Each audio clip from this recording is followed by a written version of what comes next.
오늘은 김기태 선생님의 무분별의 지혜 내용 중 일부입니다. 오, 이럴 수가 라고 외치면서 봤던 부분입니다. 읽어볼게요. 만법을 평등하게 보면 본래 그러함으로 돌아간다. 만법 재관, 기복, 자연. 만법을 평등하게 보면, 즉 마음이 다르지 않아서 우리 안에서 올라오는 모든 것을 있는 그대로 보면 본래 그러함으로 돌아간다는 말이다. 사실 우리 안의 모든 것은 이미 처음부터 본래 그러했다. 슬픔은 그냥 슬픔일 뿐이요. 기쁨은 그냥 기쁨일 뿐이어서 슬픔이 반드시 나쁜 것도 아니고 경험하지 말아야 할 것도 아니며 기쁨이 항상 좋은 것도 아니고 내 곁에 오래 머물러 있어야 하는 것도 아닌 단지 그 순간의 인연에 따라 잠시 잠깐 경험하는 감정일 뿐이다. 또 충만감을 느낄 땐 한껏 뿌듯해지기도 하지만 어느 순간 문득 초라한 자신을 경험할 땐 몹시 쓸쓸해지기도 하는데 그 둘 가운데 어느 하나만을 택하고 다른 하나는 버려야 할 아무런 까닭이나 이유가 본래 없다. 불안도 어느 순간 갑자기 내 안에서 올라오는 내 마음이요. 편안함도 내 안에서 느끼게 되는 내 마음일 뿐이어서 어느 것 하나 소중하지 않은 것이 없다. 그렇게 만법을 평등하게 보게 되면 내 안에서 순간순간 올라왔다가 사라지는 모든 것들은 너무나 자연스럽고 당연한 생멸일 뿐 아무런 차별이 없는 것들임을 깨닫게 된다. 그래서 생멸법 그대로가 바로 불법이라고 말하는 것이다. 몇 년 전 어느 날 오랜만에 한 후배한테서 전화가 왔다. 그는 나보다 1살 아래였고 2년이 된 지는 오래되었지만 자주 만나는 사이가 아니어서 아주 가끔 마치 내게 자신의 존재를 확인시켜 주기라도 하려는 듯 전화를 하곤 했다. 그날도 거의 3년 만에 온 전화였다. 반갑게 전화를 받았더니 대뜸 하는 말이 자기가 이제 비전 가득한 사업을 시작하려고 하는데 이 일이 너무 좋고 확실한 것 같아서 인생의 전부를 바치려고 한다는 것이다. 그러면서 그 분야에 대해 자신에게 조언해 줄 수 있는 사람을 급히 소개해달라고 했다. 뜬금없기는 했지만 마침 친구 중에 친구라고는 하지만 서로 말을 높이고 있는 그 분야에 자신의 전부를 걸었던 사람이 있어서 소개해 주기로 했다. 친구의 직장 가까이에 있는 어느 다방에서 만나기로 하고 전화를 끊었다. 그리곤 친구에게 전화를 했더니 흔쾌히 그렇게 해주겠다고 해서 우리는 다음날 저녁 무렵 만났다. 셋이서 만나 인사를 나누고 마주 앉아서 후배가 궁금해하는 부분에 대해 마음껏 물어보며 두 사람이 대화를 나눌 수 있도록 해주었다. 후배의 질문에 이렇게 저렇게 친절하게 대답을 해주던 내 친구가 갑자기 그에게 이런 말을 하는 것이었다. 그런데 무엇보다도 말입니다. 후배님이 그 일을 힘차고 성공적으로 하시려면 김기태 이 사람을 먼저 회원으로 가입시키십시오. 그게 제일 빠르고도 확실한 길이 될 것입니다. 아마 그 친구는 내가 서울, 부산 등 전국으로 강의를 하러 다니니까 나를 회원으로 가입시키면 이미 형성된 전국적인 인맥을 통하여 빠르게 사업을 확장시킬 수 있을 것이고 그러면 성공도 그다지 먼 일이 아닐 것이라고 생각한 모양이었다. 사실 그는 자신이 그 일에 완전히 매진하고 있을 때 나를 포섭하려고 무진 애를 썼었다.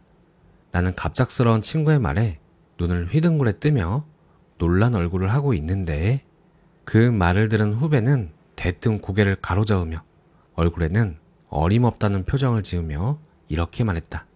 에이, 기태 형은 안 됩니다. 돈에는 관심도 없을 뿐만 아니라 돈하고는 아예 상관이 없는 사람인걸요 뭘. 그 말을 들은 내 친구는 갑자기 정색을 하며 나를 향해 돌아앉아서는 또박또박 따지듯이 이렇게 말했다. 아니 김기태 씨, 당신은 이 세상 사람이 아닙니까? 도대체 김기태 씨 자신을 어떤 사람으로 후배에게 인식시켜 놓았기에 이 사람이 이런 말을 하는 겁니까? 돈하고는 상관없는 사람이라니요. 아니, 이 세상을 살아가면서 어떻게 돈하고 아무런 상관없이 살아갈 수 있다는 말입니까? 김기태 씨는 아직도 돈이 진리니 깨달음이니 하면서 뜬구름 잡으며 살아가고 있습니까? 갑자기 대화의 화살이 내게로 향한 것에 나는 약간 당황하며 말했다. 아니, 그게 아니라 이 후배는 그때부터 나는 친구에게 그간의 상황을 차근차근 설명하기 시작했다. 나는 결코 그런 사람이 아니라는 것과 이 후배와는 근 3년 만에 만났기에 아직 내 삶의 변화를 알지 못할 것이라는 것. 그의 기억 속에는 내가 여전히 지리산으로, 수도원으로, 암자로 하염없이 돌아다니며 단식하고 명상하고 깨달음만을 추구하는 사람으로 각인되어 있을 것이지만 나는 이미 모든 방황을 끝내고 현실로 돌아와 건강하게 직장 생활을 하고 열심히 돈을 벌며 주어진 현재에 감사하며 살고 있다는 것.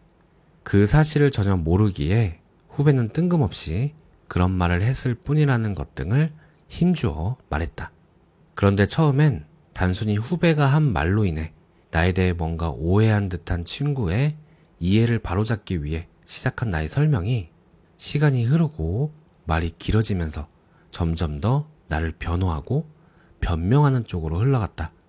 그러면서 나의 마음도 점점 더 거칠어지고 잔인해져 갔는데 나는 후배가 말한 그런 사람이 결코 아니라는 것을 친구에게 증명해 보이기 위해 후배와 나 사이의 관계를 가급적 멀리 띄워 아무런 관계도 아닌 것처럼 만들려고 애썼다. 그는 내가 누구인지 전혀 모르는 사람이며 심지어 그를 좀 이상한 성격의 소유자로까지 몰고 갔다. 나는 그렇게 나를 변명하고 변호하기 위해 오랜만에 찾아온 후배를 심리적으로 멸시하며 짓뭉개 버리기까지 했던 것이다. 그렇게 한참 나를 변명하고 있는데 친구는 시계를 한번 흘낏 보더니 야간 근무 시간이 다 되어서 그만 들어가 봐야겠다며 갑자기 자리에서 일어서는 것이 아닌가? 그런데 표정을 가만히 보니 아직 충분히 내 말을 이해하고 납득한 것 같지가 않아 나도 얼른 따라 일어섰다.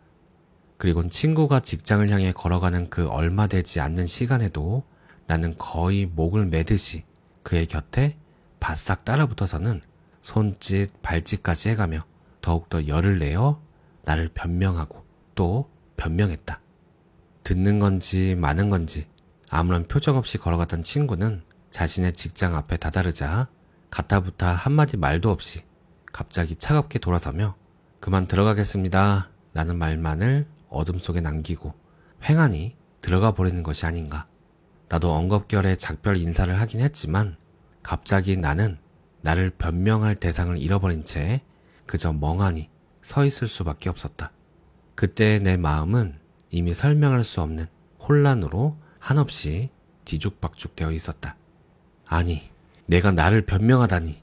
더욱이 아무것도 모르는 후배를 심리적으로 무시하고 멸시하며 잔인하게 지지겨버리기까지 하면서 인생의 모든 방황을 끝내고 비로소 깨달음을 얻어 참된 평화와 무아의 자리에 들었다는 내가 나를 변명하다니. 이럴 수가.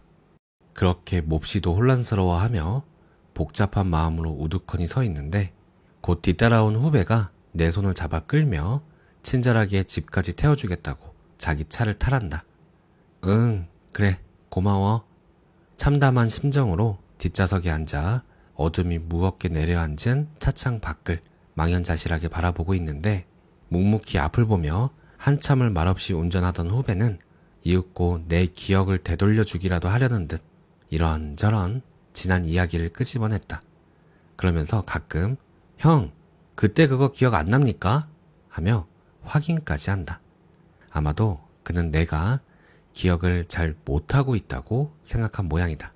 바로 그 순간 나는 이번엔 후배의 비위를 맞추려고 그에게 짐짓 다정스럽게 맞장구 치고 있는 나의 교사스러운 마음을 보았다.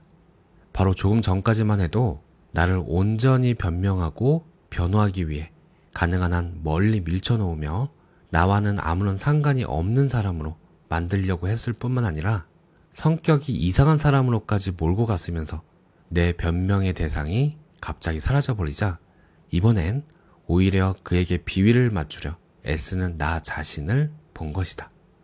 아니, 이럴 수가. 사람이 도대체 어떻게 이런 몰골일 수가 있나?